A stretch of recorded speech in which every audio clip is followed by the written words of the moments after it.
Sí.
Revolucionario, quien no tenga sangre revolucionaria, quien no tenga una mente que se adapte a la idea de una revolución, quien no tenga un corazón que se adapte al esfuerzo y al heroísmo de una revolución, no lo queremos.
Gracias.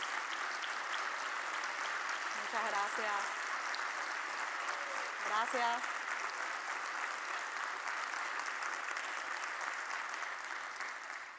Muchísimas gracias por estar hoy aquí, por ese aplauso tan cariñoso y sobre todo por estar dispuestos a encontrar la otra mirada sobre Cuba.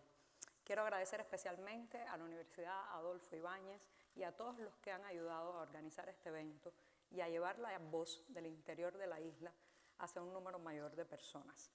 Ahora bien, me encantaría empezar con la pregunta de si existe una sola Cuba, una Cuba oficial, pública, dócil, o vivimos en un país múltiple, complejo y plural. La Cuba que se ve, la que se percibe de una simple mirada, esa que quizás captan los turistas cuando pasan 1 o 2 semanas en La Habana, es solo una ínfima parte del país que somos. Ahora mismo hay una Cuba que trata de sacudirse, por ejemplo, los años de excesiva estatización de la economía. El emprendimiento natural de los cubanos ha vivido bajo décadas bajo la camisa de fuerza del sector estatal, del control absoluto, y ahora ese emprendimiento natural ha hecho que por todo el país florezcan pequeños negocios que venden desde pizzas hasta reparación de calzado, reparación de autos, trabajos de albañilería. Todo eso gracias especialmente a flexibilizaciones económicas implementadas a partir del año 2008. Casi medio millón de cubanos en una población de 11 millones de personas ha elegido ahora mismo el sector privado por cuenta propia como el terreno donde desenvolverse legalmente y laboralmente. Todavía solo se permiten 201 ocupaciones para el ejercicio independiente del trabajo. Se puede ser aguador, pero no abogado. Se puede ser reparador de sombrillas, pero no ejercer la licencia del periodismo por cuenta propia, por ejemplo. Solo se permiten en el trabajo privado aquellas labores más cercanas a una aldea medieval que a un país del siglo XXI.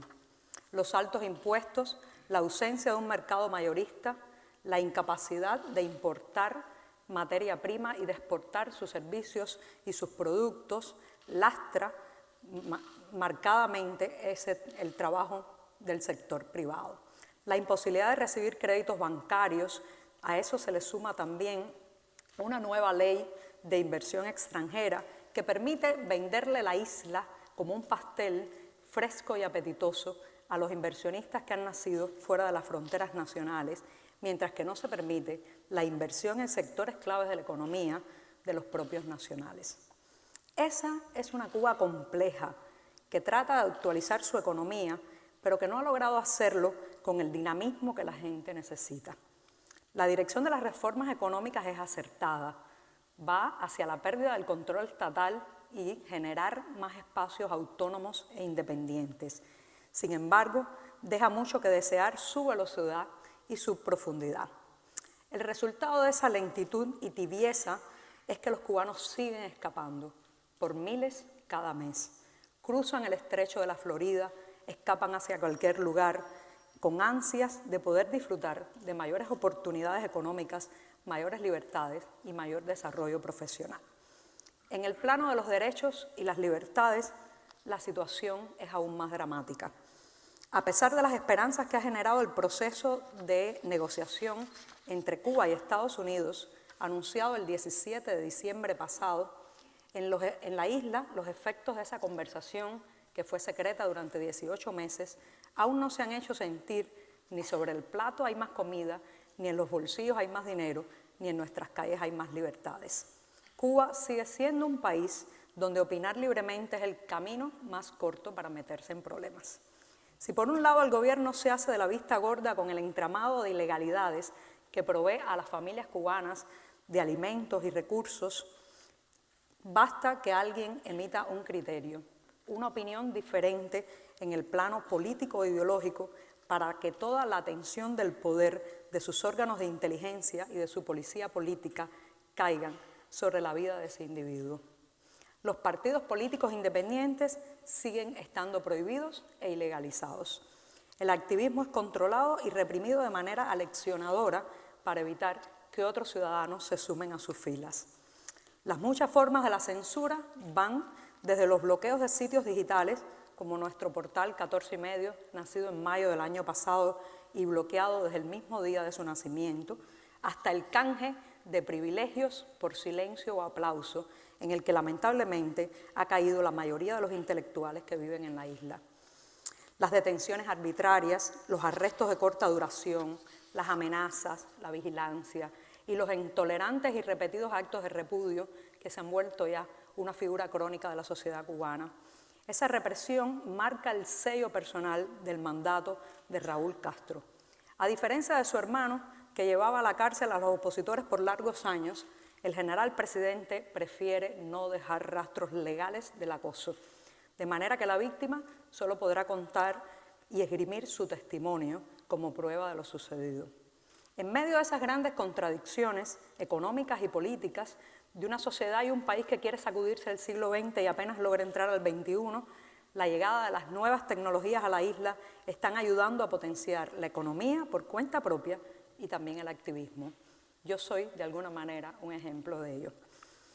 Ya no son los tiempos en que con total efectividad podían censurar libros, borrar artistas exiliados de la lista de la cultura cubana y silenciar totalmente ciertos sucesos. La información se está colando en Cuba por cada rendija. La otra Cuba, irreverente, difícil de controlar, contestataria, viaja en el interior de las memorias flash o USB, se mete en copias de CD o DVD, pasa de mano en mano, se deja ver en documentales underground y en la música de hip hop o rap que hacen artistas independientes y que graban en precarios estudios en los baños de sus casas. Si hoy Cuba es un país que ha logrado sacudirse parte del monopolio partidista sobre la distribución de información es gracias a esas nuevas tecnologías, a las presiones internacionales que han hecho muchos de ustedes y al atrevimiento de sus ciudadanos. ¿Hacia dónde vamos?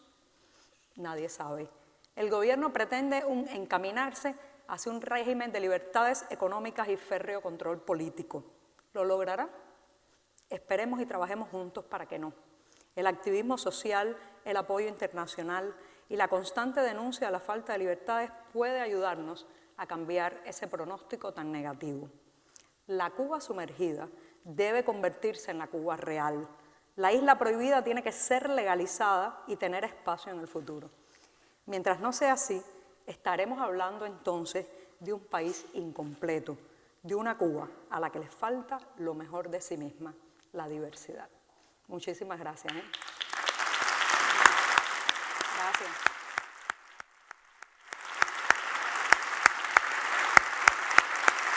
Gracias a ustedes.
Adelante. Hola. Bienvenidos. Hola de nuevo, para que no digan que no nos saludamos. Claro que sí. Bienvenido al debate. Oiga, realmente me da mucho gusto. Gracias. Maestro, bienvenido al debate. Adelante. Joanny, aquí tú. ¿Aquí mejor? Sí.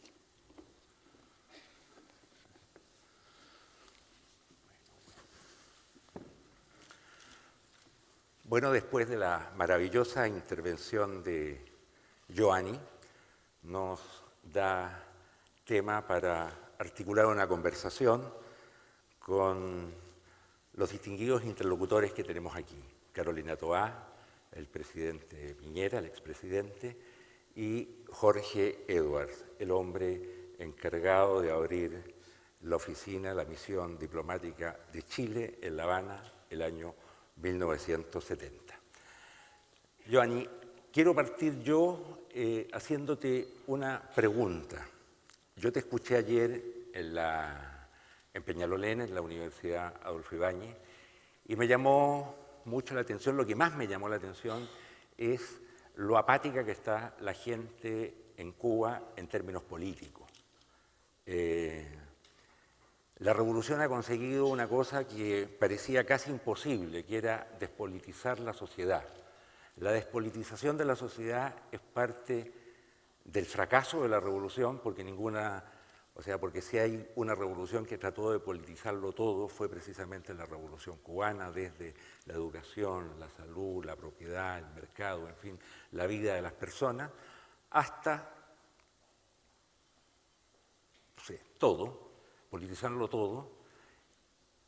Y hoy día tenemos una sociedad absolutamente apática, una sociedad donde las voces de la oposición son muy escasas, no tienen prácticamente relevancia, y esa despolitización a su manera describe también un triunfo de esta revolución democrática, porque como la gente está inactiva, pasiva, el régimen puede seguir subsistiendo. Coincido en parte, para empezar el debate ya. Sí, es cierto que tantas décadas de adoctrinamiento ideológico, de exceso de propaganda política por todos lados, ha hecho que las nuevas generaciones de cubanos hayamos desarrollado como una especie de coraza, nos hayamos vuelto impermeable también al discurso político, y mucha gente se haya refugiado en sus cuestiones personales, en la apatía, en la indiferencia, en la vida privada, para no tener que lidiar con la política que hay al otro lado de la puerta, ¿no? Sin embargo, decía ayer y quiero repetirlo, yo los prefiero apáticos que fanáticos. Hace unas décadas eran fanáticos, aplaudían, gritaban paredón en las plazas de la Revolución. Hoy ya son incapaces de hacer eso. Fingen, cuando tienen que participar en un acto político ya los gritos no salen tan fuertes, ya no creen, ¿no? Entonces, creo que de la apatía se despierta, del fanatismo tengo mis dudas que uno pueda despertarse. Es cierto que una población apática se puede controlar mejor, pero en la apatía no puedes crear soldados. Entonces, esa nueva generación apática ahora, indiferente, escéptica, que mira hacia otro lado, es el principal fracaso de ese proceso que una vez se llamó revolución y que ahora es sencillamente reaccionaria, inmovilista y que controla por la fuerza y no por la convicción ni la ilusión. Me gustaría partir con una pregunta para Carolina Toá, preguntándole su conexión con la Revolución Cubana. La Revolución Cubana tiene varias fases, tiene una fase al comienzo muy épica, muy heroica, después es un proceso que se va burocratizando gradualmente. Pero me interesa tu aproximación, Carolina. Muy buenos días. A mí me toca también aquí hacer la otra mirada, porque soy bastante un bicho raro en esta concurrencia. Yo creo que lo que está sucediendo en Cuba en los últimos años es muy importante, muy esperanzador, pero yo me sitúo dentro de las personas que en su biografía por mucho tiempo han cifrado muchas esperanzas en Cuba. Cuba representó para el mundo del cual yo provengo la posibilidad de una Latinoamérica distinta, que se desprendiera de sus historias de desigualdad, de abuso, y esa esperanza fue para el mundo de la izquierda latinoamericana una inyección de energía muy relevante en años muy complejos de nuestro continente. Pero soy también parte de un mundo que, teniendo esa cercanía y también esa gratitud, porque Cuba fue con nosotros muy importante, muchos chilenos que fueron perseguidos en Chile encontraron en Cuba refugio, soy parte de un mundo que también fue capaz de levantar la voz y decir que había cosas que no compartíamos. De ese mundo que yo veo representado emblemáticamente en Hortensia Bussi de Allende, que a Fidel le dijo aquí en Chile que ella esperaba que hubiera elecciones pluralistas en Cuba. Y se lo dijo directamente. Y se lo dijo en un acto que estaba organizado para homenajear y saludar a Cuba, pero se lo dijo.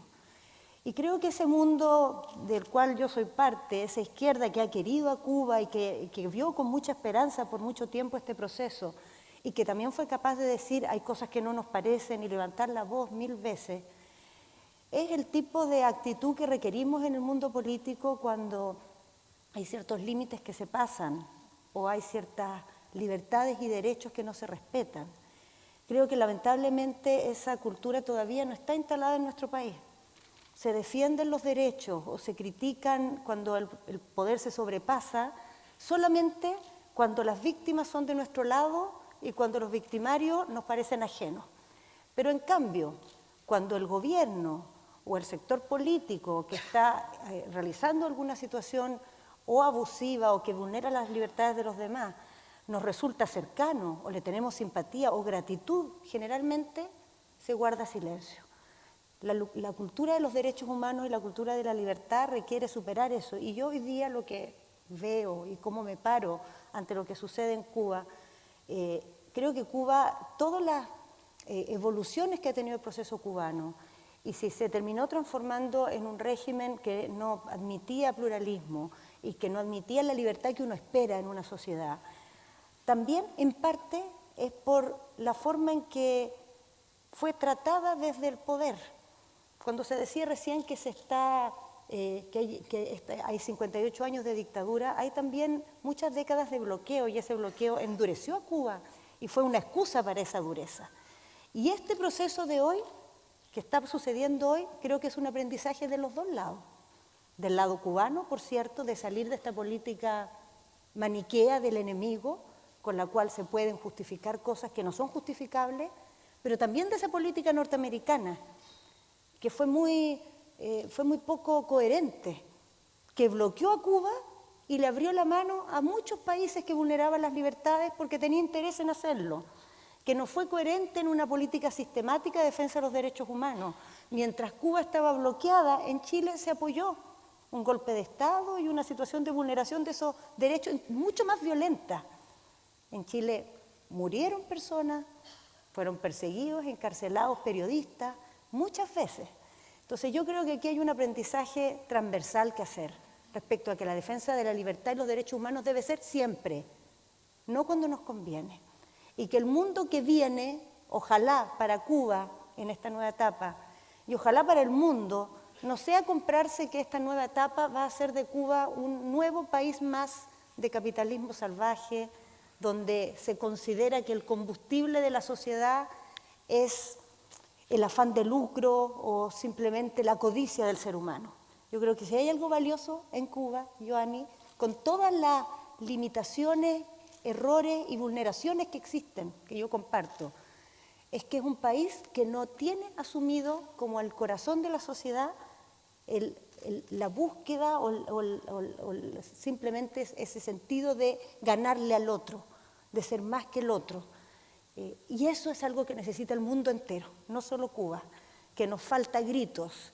Y yo espero que de este proceso Cuba se contagie del pluralismo y de la libertad que le falta, y el mundo se contagie de la posibilidad de construir una sociedad que se base en otros valores que no sean la codicia.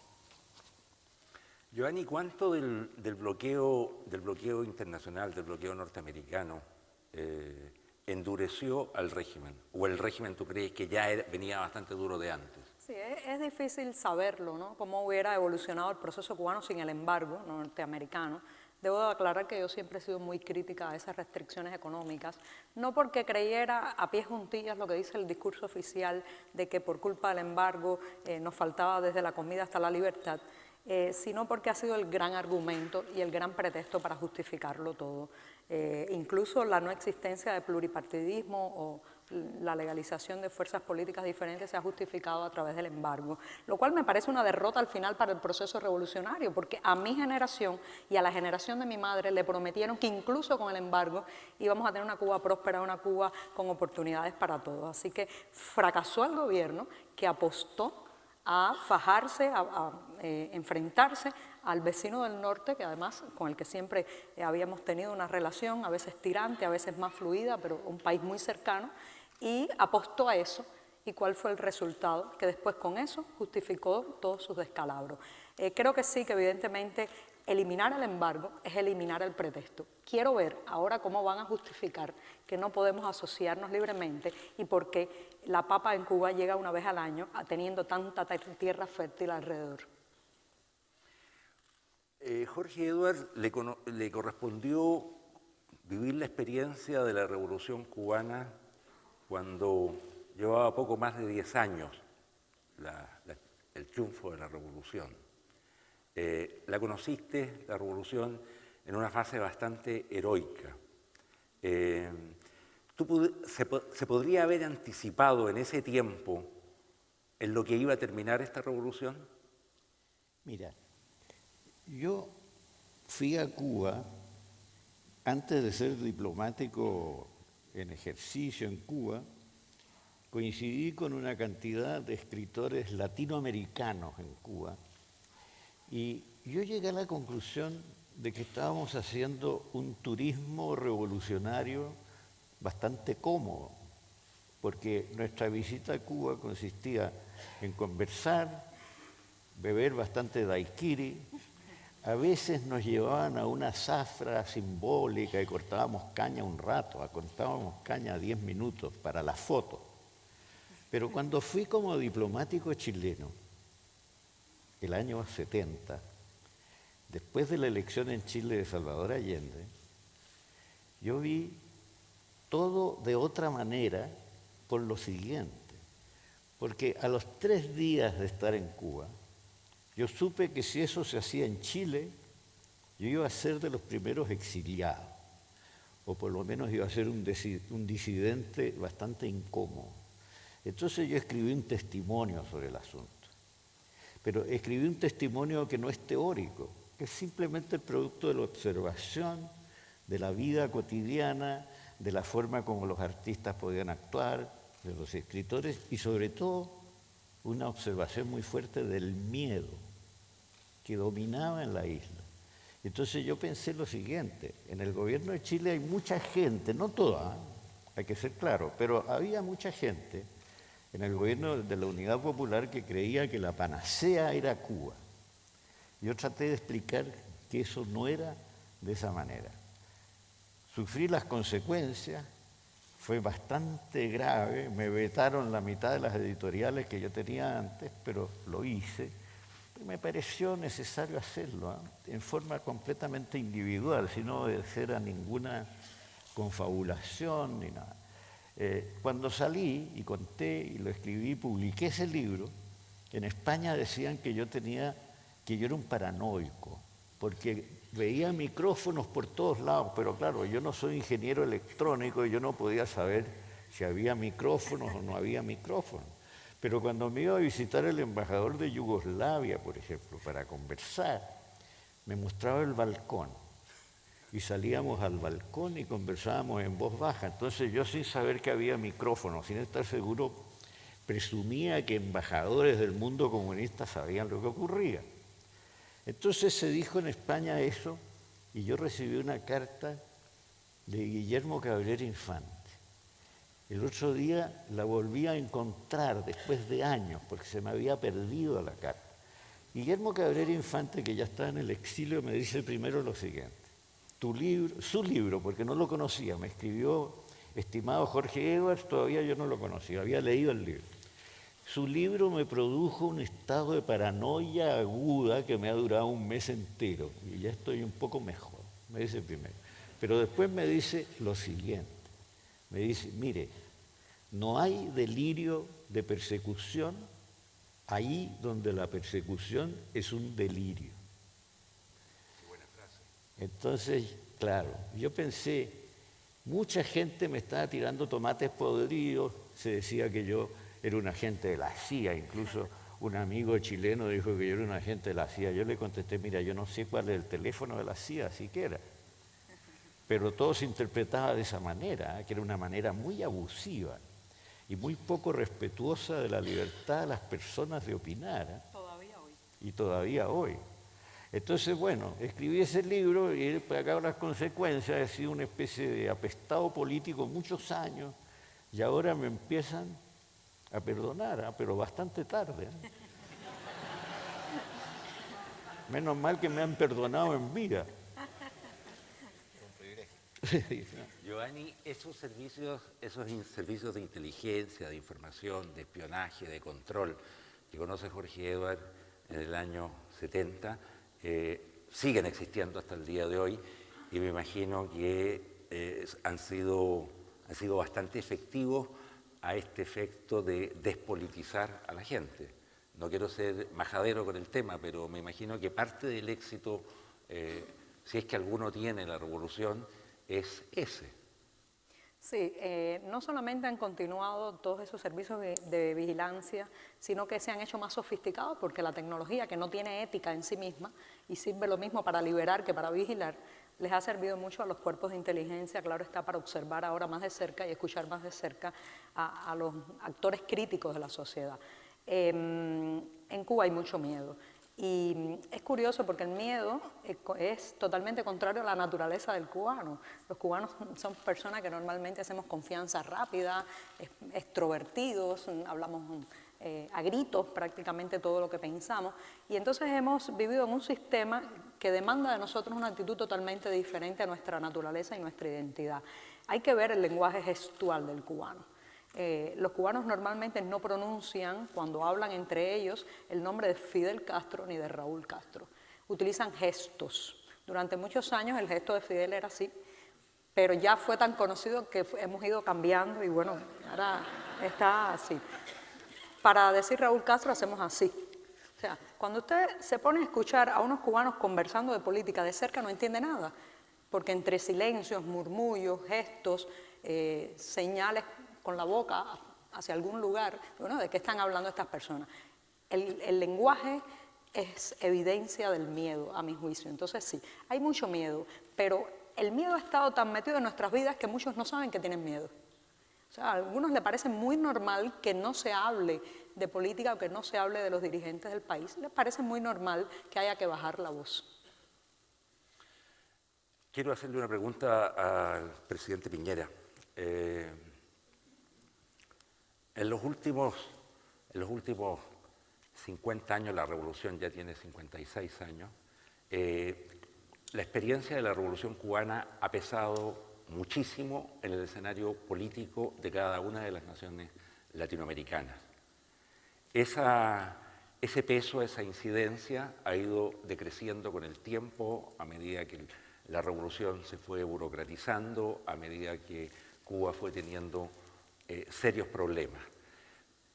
Pero junto con esta pérdida de peso específico en el escenario político interno, Cuba sigue siendo un tema importante en la agenda internacional, pero da la impresión, sobre todo a partir de la aparición de la experiencia bolivariana encabezada por Chávez, que Cuba comienza a perder importancia, relevancia, y hay una sensación de que América Latina, en cierto modo, se ha olvidado de Cuba. Usted, que fue presidente y que ha sido un observador político durante largo tiempo, su opinión a este respecto. Es verdad, Cuba siempre ha tenido una presencia emocional, simbólica, muy fuerte en nuestro continente. Desde que Cristóbal Colón en su primer viaje la descubre y creía que era Zipango, y empieza en sus cartas al rey de España en que prioriza y le da un privilegio muy fuerte a esta isla que él había descubierto. Y después viene toda esa etapa de Martí en el siglo XIX, que fue un gran inspirador. Luego viene el gobierno de Batista, que todo el mundo de la época detestaba o debió haber detestado. El asalto a Cuartel Moncada, la aventura del Grama, la Sierra Maestra, siempre ha estado muy presente en el imaginario, en las emociones. Yo también creo que todos en alguna época sentimos esa emoción de la revolución, del Che Guevara, era una cosa mística, era una cosa esperanzadora. Pero eso duró muy poco.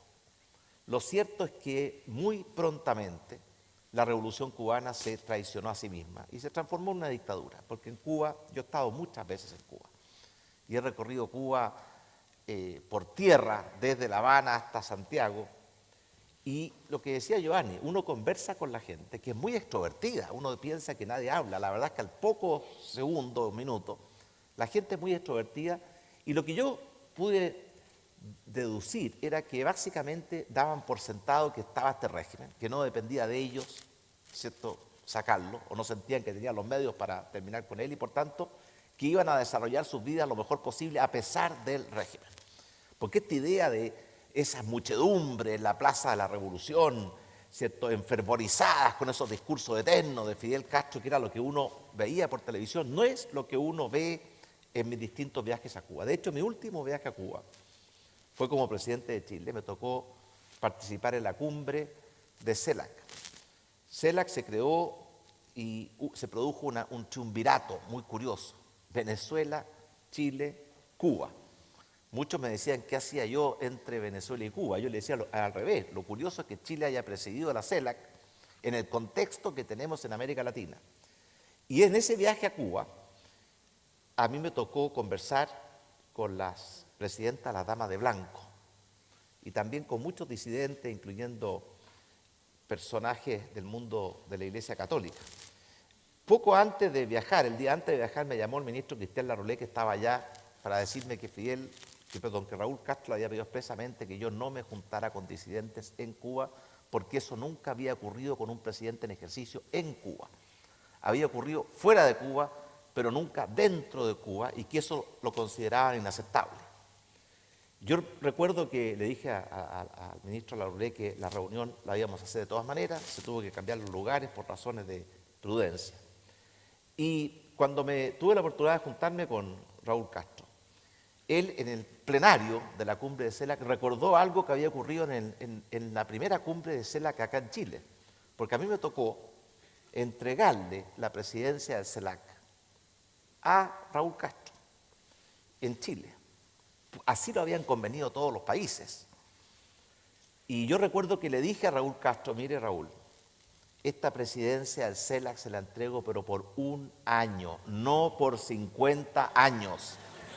Y se lo dije en privado, y él lo recordó en público en La Habana, diciendo que, para que vean cómo los Castros cumplían su compromiso, que él había ejercido la presidencia por 1 año y que se la entregaba a Costa Rica, que era el 4º presidente del CELAC. Pero lo que yo sí quiero decir es que la presencia de Cuba es algo que se siente, a pesar de que Cuba es un país donde no hay democracia, donde no hay libertad, donde no se respetan los derechos humanos, y eso uno lo siente apenas se baja del avión, apenas conversa con el primer cubano. Esta idea que es otro tipo de democracia, que era la tesis que sostenía Fidel Castro, y ya me acuerdo Laje, que él decía, mira, hay muchas formas de democracia. La verdad es que hay distintas formas, ¿cierto? Pero al final hay algo esencial a la democracia, que es la libertad. Cuando no hay libertad de expresión, cuando no hay libertad de asociación, cuando no hay libertad de reunión, cuando las personas no pueden decir libremente lo que piensan, cuando las elecciones las gana el presidente con el 99,99% de los votos. De hecho, la primera elección en Cuba fue el año 74. O sea, pasaron largo tiempo después de la revolución sin elecciones. Cuando existe esa simbiosis, ¿cierto?, en que todo el poder está concentrado en una sola persona, cuando no hay independencia de los poderes, todo eso, que es lo que sabemos que existe en Cuba hace mucho tiempo, hay que decirlo con todas sus letras. Cuba no es una democracia, Cuba es una dictadura, y por tanto, lo que yo sí pienso es que lo que llegó el momento, cuando cayó el muro, año 89, 25 años atrás, pensábamos que el mundo se reencontraba con la libertad, la democracia. Sin embargo, en nuestra América Latina hemos seguido teniendo un muro, que es Cuba.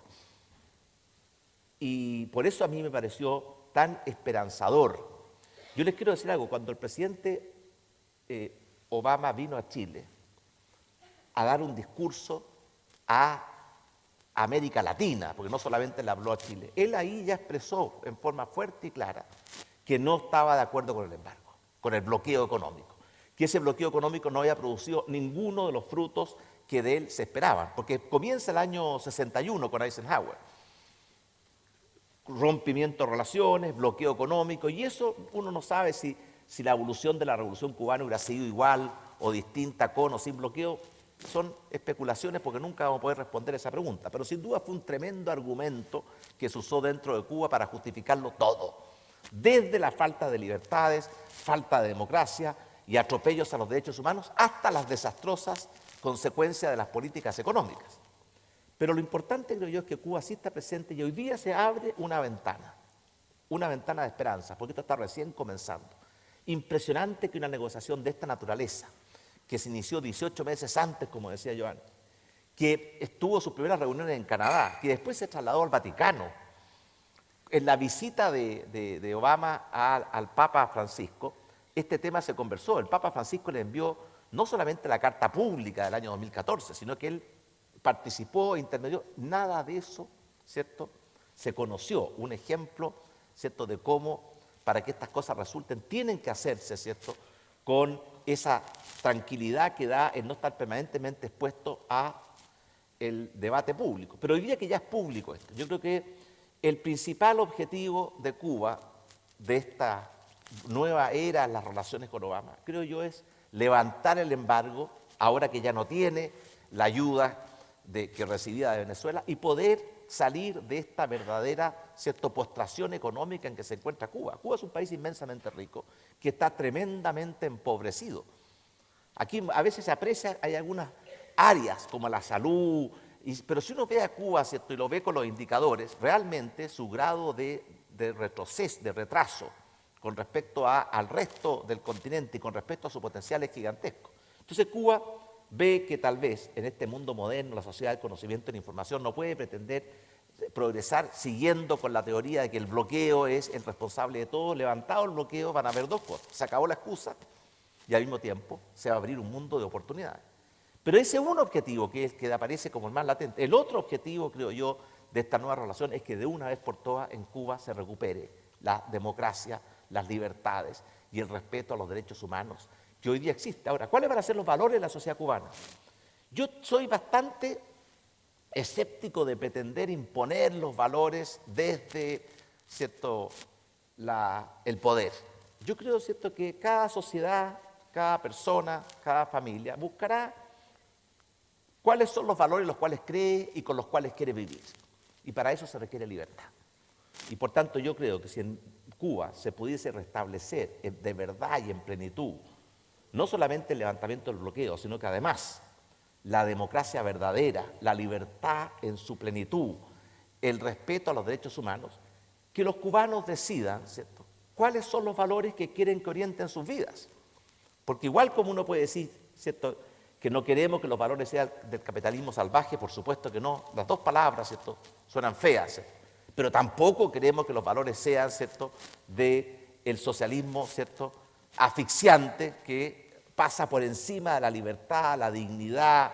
Yo estoy hablando de los socialismos reales de las personas. Y por eso yo creo que si esta nueva etapa, que yo pienso que el presidente Obama la anunció en Chile, vean los discursos del presidente Obama en Chile, él tenía esto, él quería cambiar la política con Cuba. Curiosamente, pasaron mucho tiempo hasta que se materializó. Se traduce en que Cuba vuelve al mundo de las libertades, la democracia y el respeto a los derechos humanos. Se acaba el bloqueo y Cuba puede aprovechar en plenitud también su oportunidad de integrarse a este mundo moderno. Entonces, lo que pasó en Panamá, el anuncio que acaba de hacer Obama, ¿cierto?, que envió al Congreso una propuesta para sacar a Cuba de los países patrocinadores del terrorismo. Estaba ahí por su apoyo a la ETA y a la FARC, junto a Siria, Irán y Sudán. Y ¿cierto?, a todo esto requiere 45 días porque tiene que demostrar el Ejecutivo americano al Congreso dos cosas: que no ha habido ningún acto de patrocinio de terrorismo en los últimos 6 meses y que el país le ha dado garantías que no lo va a volver a hacer nunca más. Ese es otro paso adicional, pero si termina este proceso con esos dos logros, que se acabe el bloqueo y que se recupere la libertad y la democracia en Cuba, entonces va a ser para nosotros tan importante, creo yo, como la caída del muro de Berlín. Gracias, presidente. Giovanni, la disidencia cubana siente un apoyo, siente solidaridad de parte de los gobiernos y de los pueblos latinoamericanos. Lamentablemente no ha habido en torno a eso una actitud general de apoyo, ¿no? Ha sido más bien casos aislados y puntuales de determinados presidentes y mandatos y ciertos países, pero no ha habido una solidaridad en grupo, pienso yo, y creo que está dado en parte con lo que hablaba Carolina hace un rato, de ese mito que logró exportar tan efectivamente Fidel Castro, o sea, el proceso cubano.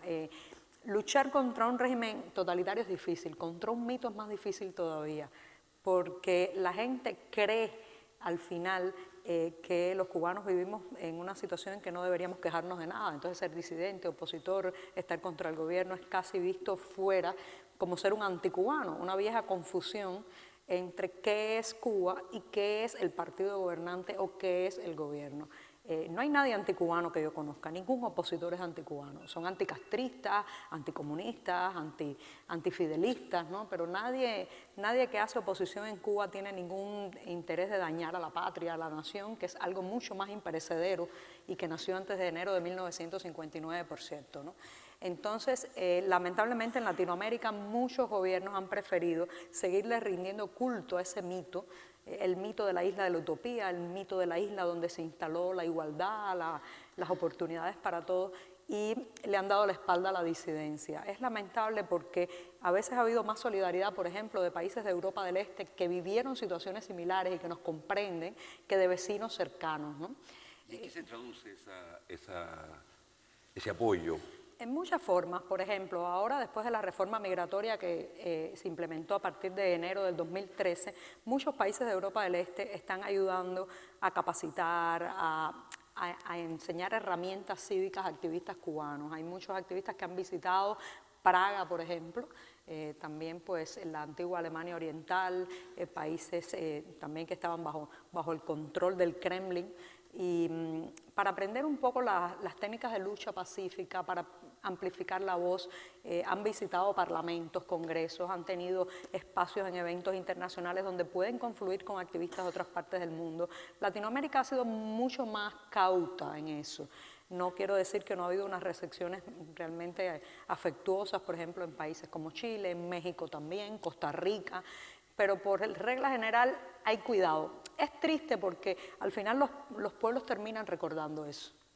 O sea, no creo en la amnesia de los pueblos. Los pueblos, una vez salidos y sacudido un autoritarismo, recuerdan qué manos solidarias se extendieron y qué no. Así que Latinoamérica tiene una oportunidad todavía de implicarse un poco más, de apoyar y de acabar de aceptar que Cuba no es verde olivo, que Cuba no es fidelista totalmente y que Cuba es un país plural y diverso como cualquier otro, ¿no? Joanny, a tu juicio, experiencias como el viaje del Papa Juan Pablo II a La Habana, a Cuba, a la isla, ¿fue una experiencia con saldos positivos más para la disidencia o con saldos positivos más para el régimen? No, yo creo que en general ganó la sociedad. La sociedad, ganaron los fieles católicos también, que ganaron espacio, recuperamos la celebración del 25 de diciembre, bueno, eso también me parece importante, ¿no? La iglesia pudo a partir de allí pues recuperar ciertos espacios, incluso... Antes era un día de trabajo. Sí, se trabajaba. Cuando yo era niña no se hablaba ni siquiera de la palabra Navidad. Mi abuela, que era católica, yo pertenezco a una generación criada en un férreo ateísmo materialista, pues mi abuela escondía sus crucifijos y su cuadro del Sagrado Corazón de la vista de otros porque podía tener muchos problemas la familia. Entonces, con la visita de Juan Pablo II en enero de 1998, hay como una especie de permisibilidad para expresar la fe. Cuba es un pueblo con mucha fe, una fe muy, muy mixta, muy mestizada también, y entonces eso ayudó. Desde el punto de vista del gobierno, pues intentó anotárselo como una victoria, pero yo lo leo como una derrota. ¿Por qué? Tanta persecución a la religiosidad, tanto satanizar un poco a los que creen, y al final pues han tenido que reconocer que la iglesia está, que es un camino, que tiene una infraestructura, que quiere trabajar por el bien del país. Así que la visita de Juan Pablo fue un viento fresco. Y la de Francisco, que será en septiembre, creo que será un parteaguas. Estamos deseando intensamente que Francisco logre cerrar un capítulo muy triste de la historia cubana. Esperemos, vamos a ver, que sea el presidio político, que ayude a cerrar, que gane para los cubanos y para la iglesia el hecho de que nadie más en Cuba vaya a la cárcel por pensar diferente. Interesante. Carolina, la Revolución Cubana, como tú mismo lo dijiste al comienzo, ha sido parte de una experiencia muy inspiradora para la izquierda. Pero la Revolución Cubana también hoy día es una piedra que divide las aguas dentro de la izquierda. ¿Tú piensas que esta piedra va a ser cada vez más chica, por decirlo así, en función de lo que está ocurriendo después del 17 de diciembre pasado, del restablecimiento de las conversaciones entre La Habana y Washington? ¿O tú anticipas, o tú crees, digamos, que esa piedra que significó Cuba hoy día está expresada en el bolivarianismo, o sea, en la revolución bolivariana que encabezó el comandante? Yo puedo decirte lo que yo creo que debiera ser, lo que yo creo que hay que empujar que sea. Yo creo que este proceso desde Latinoamérica y desde la izquierda latinoamericana en Cuba tenemos que acompañarlo y apoyarlo. Muchas veces los pasos que ha ido dando Cuba en estos últimos años han ido mucho más adelante de los que anticipaban los sectores más recalcitrantes de izquierda aquí en nuestro continente. Se han sorprendido por los pasos que el país ha dado y han quedado de alguna manera atrás respecto a la evolución que Cuba ha tenido. En la izquierda en el mundo y en Latinoamérica hay una gran amplitud y hay una gran diversidad y hay un debate. Y ese debate yo creo que está viviendo hoy un momento fundamental porque ya no quedan muchas Cubas en el mundo. No quedan muchos países que estén en un régimen realmente distinto al que hoy día globalmente impera en el planeta. Entonces es un momento también, no solo para Cuba, sino que para el mundo y para Latinoamérica y para la izquierda latinoamericana, de hacerse ciertas preguntas que no se hacen siempre, se hacen en ciertos momentos.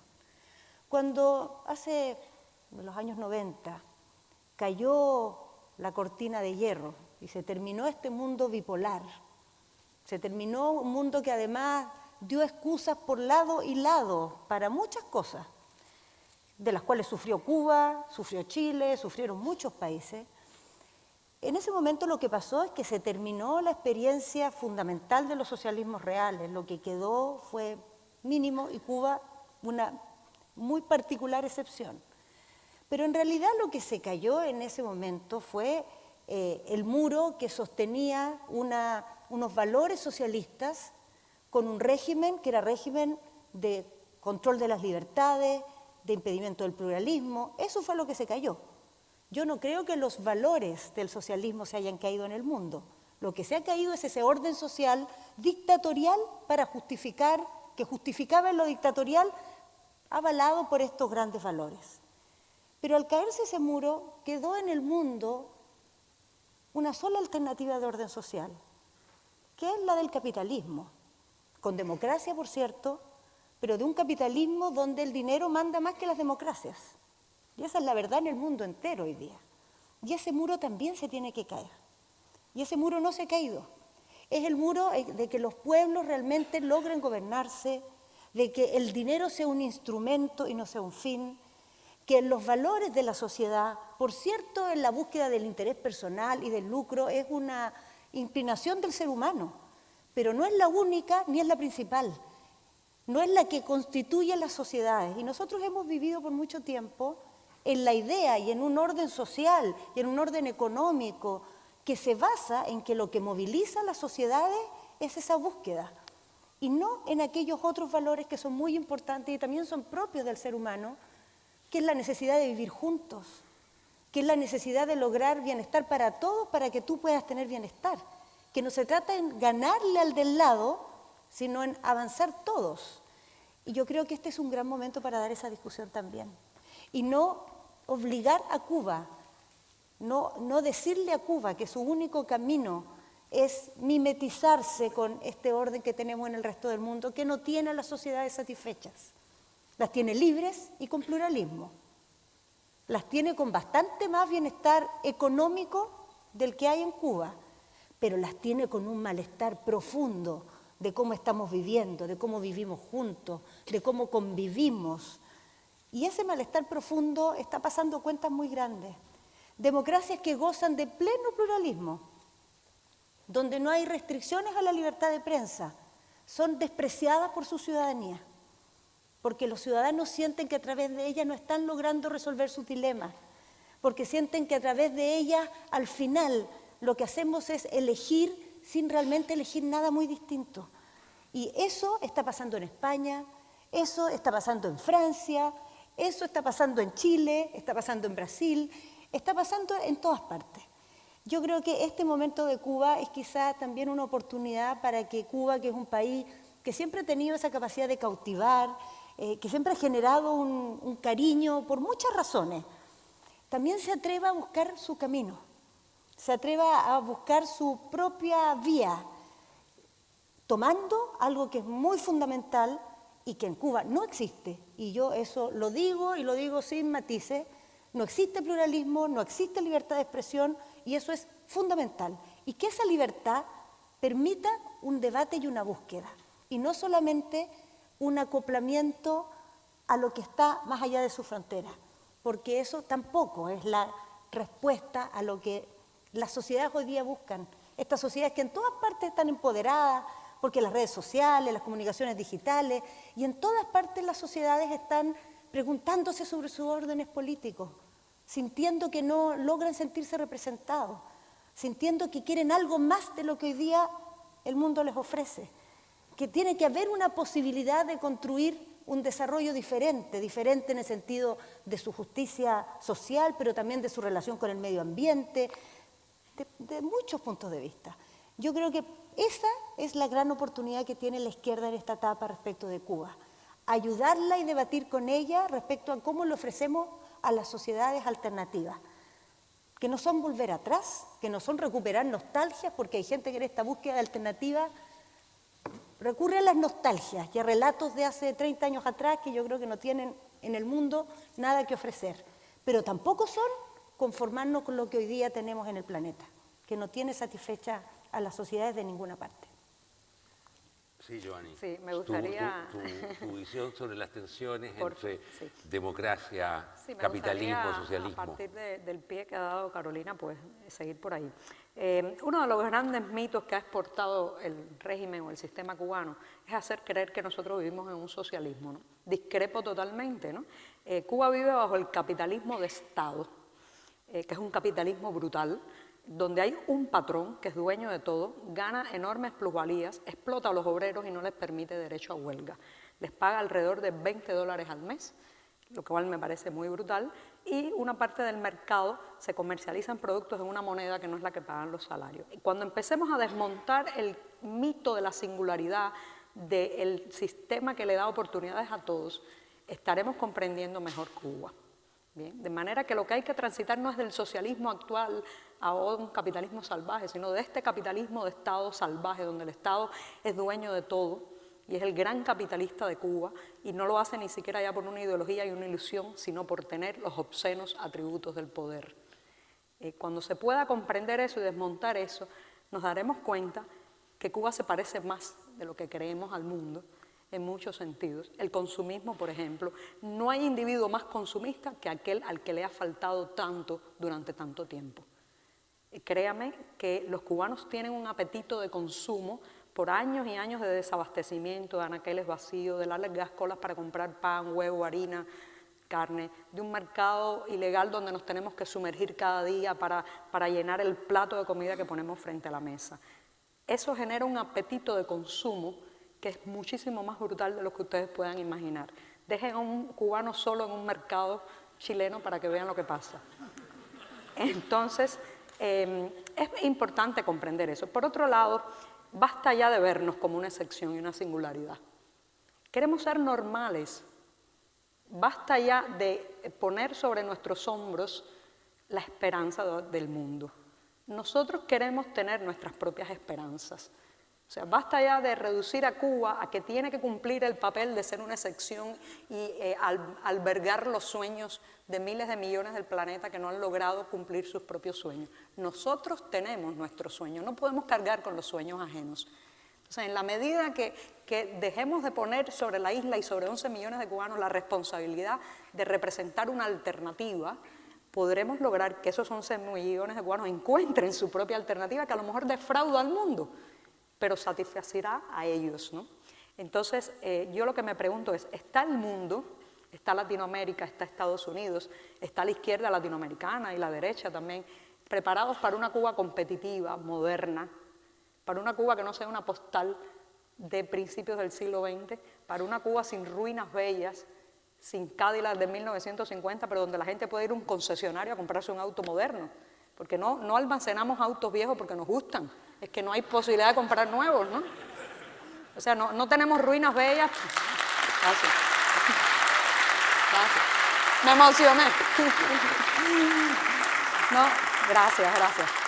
O sea, no tenemos ruinas porque querramos ser Atenas en el Caribe. Es que las casas se caen, no se reparan, los materiales de construcción valen muy caros, la gente no puede. Entonces, yo pediría, déjennos de ver como una singularidad. Queremos ser normales, encontrar nuestro camino, pero sin cargar con el peso de las ilusiones ajenas.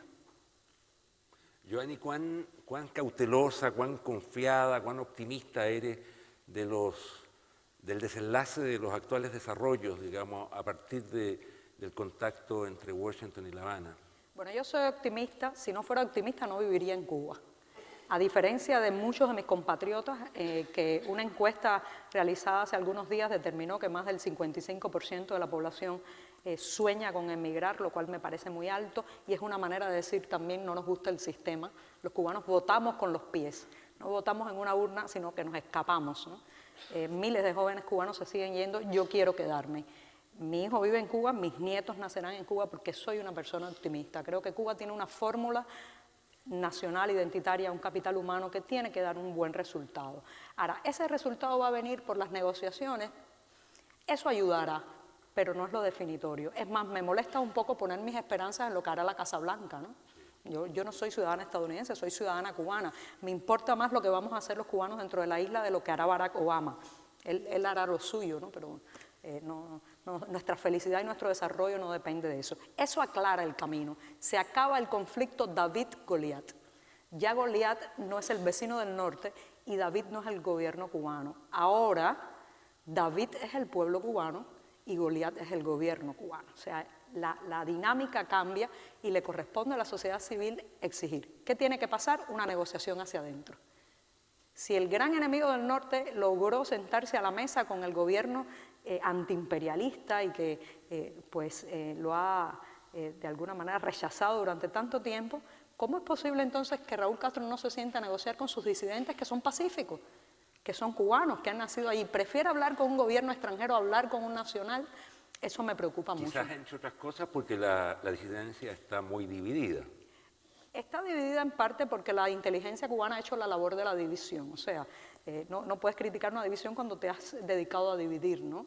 Y por otro lado, porque además hay un monopolio absoluto sobre los medios de comunicación, las convocatorias, la unidad, el explicar programas, el interactuar como estamos haciendo nosotros de tendencias tan diferentes, es imposible. Entonces, yo creo que si a la oposición cubana se le permite legalizarse y tener acceso a los micrófonos, la veremos unirse más rápido de lo que creemos. Pero es muy difícil que un régimen autorice eso. Eso se lo tiene que ganar la propia la sociedad al régimen, digamos. Sí, en eso estamos hace muchos años, pero el gobierno sabe que abrir los espacios a esas voces es suicidarse políticamente. Entonces, es como la última hoja de parra que se aguanta y no quiere soltar. Ha sido capaz de, como decía hace un rato, negociar con el gran enemigo y sin embargo no quiere aceptar que hay una Cuba plural. El domingo pasado 1,7 millones de cubanos o no votaron o anularon la boleta o la dejaron en blanco en las elecciones municipales. Sin embargo, militantes del partido son 800.000, o sea, duplica el número y un poco más la inconformidad que a los que gobiernan o a los que están fieles al gobierno. Eso es una señal que está diciendo algo. ¿Cómo canalizar eso? ¿Cómo instrumentar eso? ¿Cómo organizar esa inconformidad? Es difícil porque estamos en el clandestinaje y en la absoluta precariedad económica, material y mediática. Jorge Eduard, ¿habría sido muy distinta la historia de Chile sin Revolución Cubana?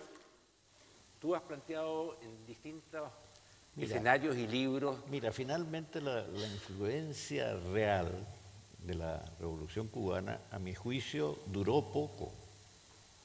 Porque incluso la Unidad Popular sabía lo que estaba ocurriendo en Cuba y no podía imitar ese modelo. Bueno, pero yo estaba escuchando a Joanny. A mí me gusta mucho el realismo y el sentido práctico, político con que habla ella.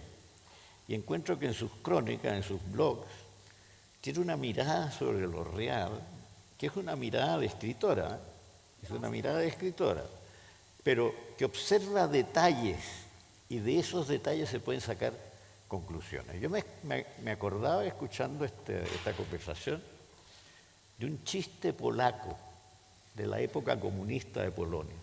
El chiste polaco decía lo siguiente: ¿usted sabe cuál es el camino más lento para llegar al capitalismo? Respuesta: el socialismo. Bueno, resulta que hay mínimas aperturas ahora en Cuba, no se puede negar. Por ejemplo, hace un tiempo un paladar en Cuba solo podía tener 12 sillas.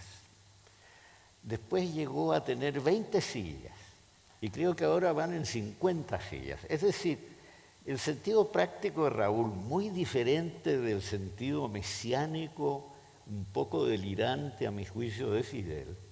El sentido práctico de Raúl lo está llevando a hacer pequeñas aperturas, pero son aperturas controladas, porque si dejaran que hubiera 200 sillas en un paladar, ya sería una especie de supermercado y podría salir un tipo astuto ahí y hacer una cadena de paladares, ¿no?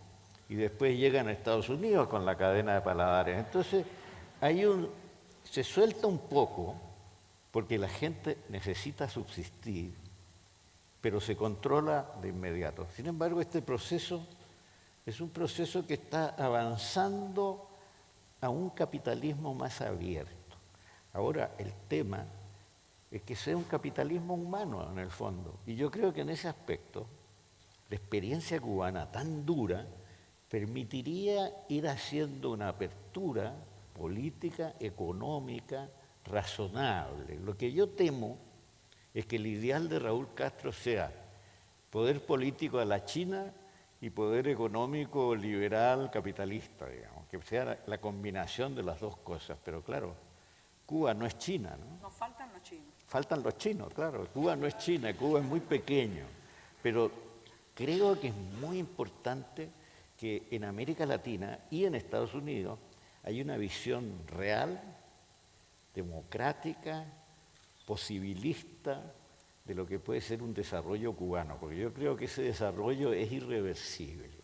Lo que no creo es que Raúl Castro pueda prohibir los paladares de nuevo, me parece muy, muy difícil. Ya, digamos, la población cubana entendió y la creación de empleo privado, de cuentapropistas creo que se dice, es extraordinaria en todos los niveles. En el nivel de la mecánica, de las reparaciones, de la artesanía. Es decir, hay un desarrollo de pequeño capitalismo en Cuba que yo creo que hay que fomentar simplemente porque va unido a la libertad. Porque pensar que se pueden desarrollar grandes libertades con un control económico completo es una ilusión.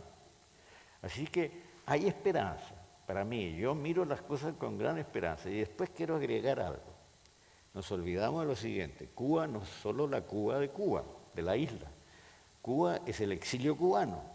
Y si uno suma el exilio cubano con la inteligencia de la isla, se puede llegar a una comprobación muy interesante. Yo conozco médicos cubanos, historiadores cubanos en Estados Unidos, conozco ensayistas estupendos en México. En Chile hay gente cubana valiosa. Entonces, si sumamos todo eso y pensamos con apertura, sin sectarismo de ningún tipo, y tratando de fomentar un desarrollo unido de este país, va a ser un país muy importante en América Latina. Yo soy optimista en eso. Pero el camino ha sido muy largo, claro. Don Sebastián. Sí. Yo querría reconocer y agradecer a la Universidad Adolfo Ibáñez y a La Otra Mirada por esta oportunidad de estar conversando aquí con Giovanni. Y antes de responder la pregunta de Héctor, yo quería hacer una pequeña reflexión sobre lo que dijo Carolina. Yo tengo a tener una cierta desconfianza de las utopías, de esto de pensar que podemos crear un mundo perfecto. Esto se habría creado, ¿cierto?, si hubiéramos respetado los cristianos el primer y principal mandamiento, ¿cierto?, amar a Dios sobre todas las cosas y al prójimo como a ti mismo, o el hombre nuevo de San Pablo. Entonces, cuando hacemos estas comparaciones de querer crear este mundo utópico en que todos somos buenos, solidarios, perfectos, ha conducido en la historia de la humanidad a las peores atrocidades. Por eso yo prefiero mirar el mundo con más realismo y ver lo que existe. Porque cuando comparamos los modelos reales entre sí, tenemos una comparación relevante. Cuando comparamos contra un modelo teórico, utópico, perfecto, ¿quién podría negarse a eso? Pero cuando intentamos imponer eso, normalmente caemos en las peores atrocidades del ser humano, como lo demuestra la historia de la humanidad. Y por eso uno hoy día ve que la historia del siglo pasado fue la confrontación de dos sistemas, los socialismos reales y los capitalismos reales. Y para no hacer una comparación, yo solamente digo que el muro de Berlín no era para evitar que los alemanes occidentales se fueran en masa a Alemania del Este, ¿cierto? Y también cierto que el problema no es que los americanos, ¿cierto?, se tiran al mar y arriesgan sus vidas por irse a Cuba. Lo cierto es que justo al revés.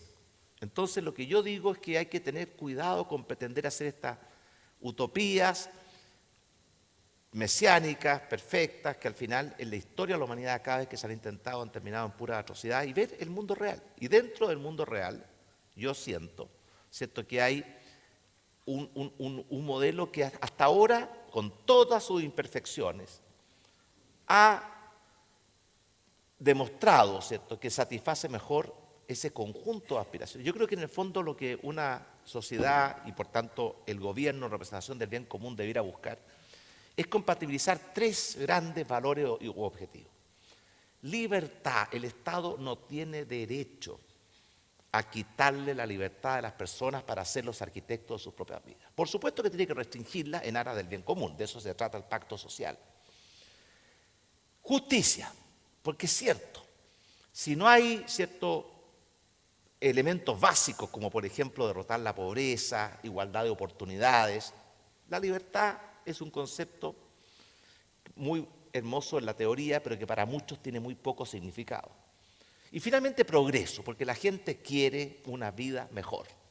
Yo en mi recorrido por Chile, lo que más le escuchaba a las madres, a los padres, que querían que sus hijos tuvieran una mejor vida que la que ellos tuvieron. Y cuando les preguntaba qué significa eso, ellos tenían muy claro lo que significa eso, ¿no? Mejor salud, mejor educación, mejor vivienda, más posibilidades, más deporte, más cultura. Y por tanto, ¿cómo compatibilizar esos tres principios? Libertad, justicia, progreso. Es el gran desafío. Y cada vez que se ha puesto a uno de ellos por encima de todos los demás, los resultados han sido catastróficos. Cuando se pretende que uno de ellos sea el único y que todos los demás se tengan que subyugar a ese objetivo único, ese es el equilibrio difícil, ¿cierto?, que debe buscar toda la sociedad. Y respecto a la pregunta de Héctor, yo sí soy optimista porque, por muchas razones. Uno, porque yo creo que esta nueva relación entre Estados Unidos y Cuba, que está recién empezando, obviamente no va a ser eso lo que va a resolver los problemas de Cuba. Los problemas de Cuba, como lo dice Giovanni, tienen que ser, obviamente, ¿cierto?, resueltos, enfrentados y decididos por los propios cubanos, pero va a crear un ambiente y un clima muy favorable. La visita que va a hacer el Papa a Cuba ahora va a ser muy distinta a la que hizo hace... En esa época era simplemente abrir espacios de libertad para que la gente pudiese expresar su fe. Hoy día va a ser una cosa muy distinta.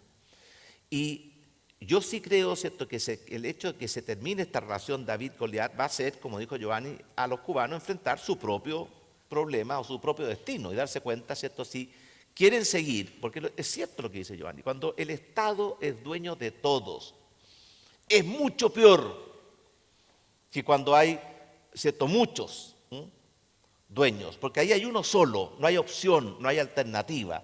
Si uno se enemista con el Estado cubano, desaparece, no tiene ninguna oportunidad, no tiene acceso a nada. Entonces, ese capitalismo de Estado es el peor de todos los capitalismos. Y por lo tanto yo pienso que esto va a permitir a Cuba una ventana para enfrentar sus temas. Además, dentro de los temas que se van a discutir, ¿cierto?, entre Estados Unidos y Cuba, que yo estoy de acuerdo que es muy importante, abre una puerta, abre una ventana, crea una nueva dinámica. Por algo estamos, ¿cierto?, todo el mundo que celebró esta reapertura con mucha esperanza y con mucho optimismo. No va a reemplazar naturalmente a lo que tiene que pasar dentro de Cuba, eso estamos totalmente de acuerdo. Pero se van a discutir cosas muy importantes. Y una de ellas puede ser, ¿cierto?, que tal vez una de las revoluciones más democráticas, más profundas, más amplias, que más han cambiado el mundo es la revolución de las comunicaciones. Porque todo dictador lo que intenta hacer es construir un muro. Que es la revolución sobre la cual está montada. Claro, Giovanni uno Sánchez. construye un muro para que, ¿cierto?, los pecados de fuera del muro, ¿cierto?, no contaminen la pureza de la revolución que está ocurriendo dentro del muro. Eso, ¿cierto?, con las tecnologías modernas, esos muros se van a derrumbar. Por ejemplo, leía un artículo de Oppenheimer que decía, ¿cierto?, que El día en que haya internet libre en Cuba, ¿cierto?, va a cambiar todo. Porque ahí, ¿cierto?, los cubanos van a poder, ¿cierto?, tener información, ¿cierto?, van a poder expresarse, van a poder comunicarse, van a poder organizarse, van a poder hacer todo, a pesar de lo que el gobierno pretenda hacer. Y ese es uno de los temas, por lo demás, que está en la tabla de intereses y negociaciones, ¿cierto? El propio Obama lo mencionó en Panamá como un punto específico. Entonces yo sí soy muy optimista, además, que en los tiempos modernos, más allá de esta cosa emocional, romántica, que por supuesto está, yo sé lo que dice Giovanni, no nos carguen a nosotros, pero es verdad que todo el mundo tiene esta tendencia de poner en la responsabilidad, lo igual como los americanos que predicaban para fuera de Estados Unidos, justamente lo contrario de lo que hacían dentro de Estados Unidos, partiendo por la Alianza para el Progreso. Esta idea de que sobre Cuba se ponen todos los sueños, es cierto que cada país tiene que hacerse cargo de sus propios sueños y no pretender, ¿cierto?, traspasárselo sobre los hombros de los demás. Pero yo sí siento que existe, a pesar de ello, existe algo en Cuba muy, muy mágico, muy único, por algo, ¿cierto?